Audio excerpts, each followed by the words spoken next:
Hey, fellow crappers, it's your old buddy and your old pal, Artie Reynolds here once again with another WrestleCrap update. I have some really exciting news. Of course, everybody's wondering what December 12th is all about, the 12 days of WrestleCrap. I can't let that cat out of the bag yet, but I do have something that I think is really exciting, really fun, and that is we have a new writer on staff. We're going to have a new weekly column. It's a person that has a lot of experience writing in the wrestling business. It's a person that has almost more experience with WrestleCrap than I do. And it's none other than Vince Russo. Vince Russo is joining our writing staff. He's going to have a weekly column wherein he will defend things that he did in professional wrestling that we have dubbed WrestleCrap, and he is going to explain. He's going to attempt to explain why they're not. So, that should be very comical. For everyone else, for December 12th. All I can say is it's going to be something that I am really excited about. Long-term WrestleCrap fans are going to be overjoyed with, I will say. Just a lot of fun heading our way. With that in mind, though, we do have the second half of the interview that I did with Russo, where he was already starting to defend things that he had done in wrestling. So we'll have that on here as well. It's going to follow as soon as I get done talking. So why don't I just get done talking and let you guys enjoy the rest of that interview. Okay. Now, what did you ask me originally? What was terrible? What would you consider? What would the thing you have been lambasted the most for? The people have said, Russo booked this, it was WrestleCrap. Not something but you thought people misunderstood it. It was actually good. It wasn't bad. It wasn't WrestleCrap, and I hope you understand this because, like you said, you got a degree in journalism, as I do. Yes, bro. You got to understand when Ed Ferrara, bro. When you watch wrestling nowadays, and I'm just speaking for Raw. I don't watch AEW. Okay, it's fine.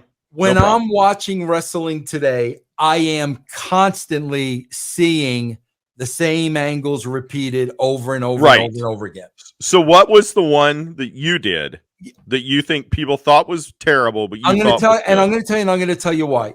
Bro, okay. When me and Ed would sit there and pitch TV, bro, if we said, bro, they did that already. We saw that, we wouldn't do it. Okay. We'd go back to no, bro, we got to give them something they never saw before. Correct. Okay, that was big to us, bro, okay? Bro, the thing that drives me effing nuts is there are people that actually believe that I put the WCW belt on myself for one day, bro, because I was an egomaniac and I wanted to be WCW champion. Okay, fair enough. What I try to explain to people, right hand to God, the reason why you do things like that, the reason why Vince McMahon becomes the champion, the reason why David Arquette becomes champion, the reason why you do things out of the norm of wrestling is because, bro, it opens up so many creative avenues to you that would have never existed if you would have kept repeating the same things over and over and over and over again. So that's why you throw the monkey wrench in, because now the creative envelope is now so wide open, and now there's 100 different directions. When I try to explain that to people, bro, you're writing a show every single week. Right. When I try to explain that to people, oh no, bro, you're lying. You just wanted to put a fake belt on yourself. Yeah, okay, bro. I wanted to put a belt on myself for a day. That's the one that pisses me off more than anything. Okay. I wasn't trying to anger up your blood. Yeah, but do you understand what I'm saying? Like creatively, understand. when you're writing a show every week, and then all of a sudden, wait a minute, Vince Russo just got driven through a steel cage. Now he's the champion. That just opens up creative. Sure. And I wish they would do more of that in wrestling today. Sure, of course. You don't believe me? No, I do believe you. Okay. I believe that's what you feel. That is the one. That is the one.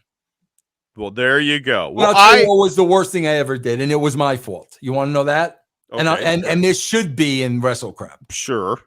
Bro, and this is where you can really F yourself. Okay. And this was 100% on me. Okay. Okay. Bro, the dog kennel from hell match. Now I gotta tell you something, bro. Yes. This is the God honest truth. Yes. Mm-hmm. Bro, I laid out the dog kennel from hell, and I've got a picture in my mind. Sure. And the picture in my mind these are rabid dogs foaming at the mouth, bro. Like, these are Rottweilers. These dogs are gonna kill somebody. Right. That's all I'm thinking of. And bro, when you come up with any angle, you've got to look at every aspect of it. Right. But all I could see were the vicious dogs, the canines. Mm-hmm. Yeah. So, bro, we're ready to do this dog kennel from hell match. Yeah. The handler walks in with the attack dogs. Right? Yes. Bro, the attack dogs walk up to me and they start licking me. And it wasn't until then that I realized, bro, This isn't going to go. Bro, I never thought these dogs were going to be pets. Right. I thought they were going to be killers. But that's my fault for not realizing, bro, this could totally backfire. My fault. There's a saying, and that is, don't do anything with animals, because animals go into business for themselves. So, but live and learn. Yeah, my fault, 1,000%, bro. But you admitted it. Yeah, and Al Snow even gets hot at me for taking the heat. But I'm telling you, bro, I never thought these dogs were going to be tame. Well, yeah, you're not thinking this. This makes sense. I'm not thinking it like an idiot. That's my fault. Well, that's okay. It led to a spectacular moment in WrestleCrap history, and we thank you for that, Mr. Russo. Thank you very much. I've been apologizing to Al for that since the day it happened. Well, I think you should be celebrating it. It's something we've talked about how many years later. That was, oh my God, one thing I do want to straighten out though, bro. Yes. That's a very misnomer about me and absolutely not true, because I just showed you I will take full. You just said this was 100% on you. Another horrible idea I came up with. But again, bro, you got to understand something. Mm-hmm. I'm coming up with these horrible ideas because I don't want to repeat stuff that's been done a million times. Okay, sure. I understand that completely. Here's another horrible idea. Okay. Which was my idea. Nobody else's idea but mine. The stairway to hell. Okay. Where you know what I'm talking about? Sting and Abyss. You had to go on the platform and then you arose into heaven. Horrible, terrible idea. See, look at you. It's like a confessional. No problem. No, I've said that a million times. No problem. But bro, this was not my idea. And I'm going to tell you the story. Okay. What are you going to say? No, go ahead. This was not your idea. This was not. I would be happy to claim it if it was. You're saying that the stairway was mine. Okay, that was Terrible. yours. Terrible. But you have another one that you're saying was not yours. Absolutely not. And I get blamed for this all the time. And I'm gonna tell you what took place. 7 was not yours. You weren't there yet. 7 was not mine. That was Dusty's. Yes. Yeah, I inherited 7. I brought that up. I will Yes. have you know that Yes. on the website, Yes. when I inducted it, I said this was not Vince Russo's idea because the horse was named the Pale Horse. And I said if you were riding it, you would have named him the Baloney Pony. Yeah, exactly. 1000% correct. Yes. Now I'm going to give you the backstory to this so you'll understand. But this this was bad, bro, too.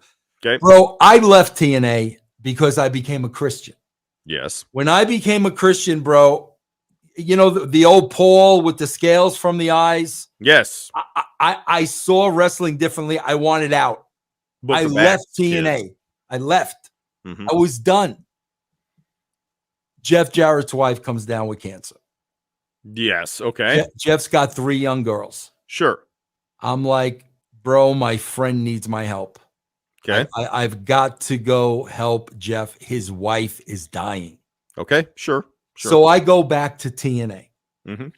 Bro, right hand to him almighty. Yes. I am sitting in the very first return creative meeting at Jeff's house. Mm-hmm. It's me, Jeff, Dutch, Rudy Charles was the note taker, and Matt Conway. There's a pay-per-view coming up. They've already got the card figured out. Okay. Okay. Really, Dutch and Jeff. Right. Bro, they start telling me about this electrified cage. Okay. Now, bro, you've got to understand, this is my first day back. Right. If I had never left, I would have said, are you effing kidding me? Do you know what this is going to look like? Bro, listen, if this were a WWE production, they would probably be able to pull it off. Right. Not TNA. So, bro, it was my first day back. Mm-hmm. And they bring up this electrified cage. I'm pretty sure, history-wise, Dutch got the idea from Puerto Rico. I think they did it. They did electrified cages in NWA. Okay, all right. Yeah, okay. No, they did one that was very famous. It was a excuse me, Cheese and Pete's. The Chamber of Horrors. Okay. And theirs you had to put someone in an electric chair and throw the switch. The fatal lever, they called it. Okay. Yeah. And on one of these, the side of the cage caught fire. And the Great Muta, right? Mm-hmm. Great Muta. Mm-hmm. He went up and he sprayed the mist to try and put the fire out. Oh, that's tremendous. That is tremendous. So, bro, you got to understand when they're laying this out, I kind of put my head down because my whole thing was, bro, this is TNA.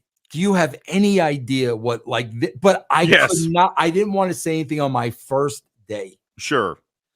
So, bro, that was like the week of the pay-per-view. Okay. So now we go to the pay-per-view and they got the electrified cage. Right. And I think I was out there in the people watching it, bro. I think because I think I was actually out in the people. Right. And I'm watching this, and I felt so bad for the talent involved. It was LAX and the Dudleys. Okay. I can remember vividly. Mm-hmm. Bro, the entire arena starts chanting "Fire Russo." Okay, well, that's your welcome back, buddy. Bro. But right hand to God, bro, that was booked before I went back to TNA. That was not my thing. Thanks, Uncle Dutch. Yes, thank you. Well, there you go, kids. Some backstories of WrestleCrap. Vince Russo admitting that he did some of it, and now I think you find it all fairly comical. So yes, that's what WrestleCrap is. You know what, bro? I got to be honest again, and then I'll let you wrap this up. But I have to be honest, like with all the failures I have, bro. What was behind those failures was wanting to do something different.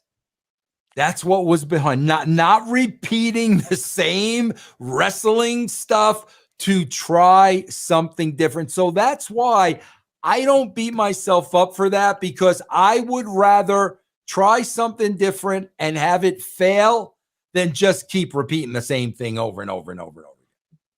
When you throw a lot of different things at the wall, sometimes they succeed and sometimes they wind up as WrestleCrap. Absolutely. So you know what I point out? I appreciate all the material. I point this out all the time, bro. I make it this simple to people. Robert De Niro. Yes. Godfather 2. Yes. Robert De Niro. Rocky and Bullwinkle. Okay, yes. Enough said, bro. Enough said. You are not going to hit a home run every time. Bullwinkle.com. I bet that URL is that. No, Robert De Niro.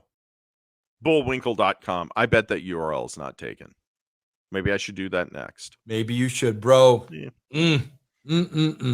Well, I thank you for your time. I thank you for all the material over the years. I know that's a left-handed compliment, but thank you very much, Mr. Russo. And here's to another 23 years ahead.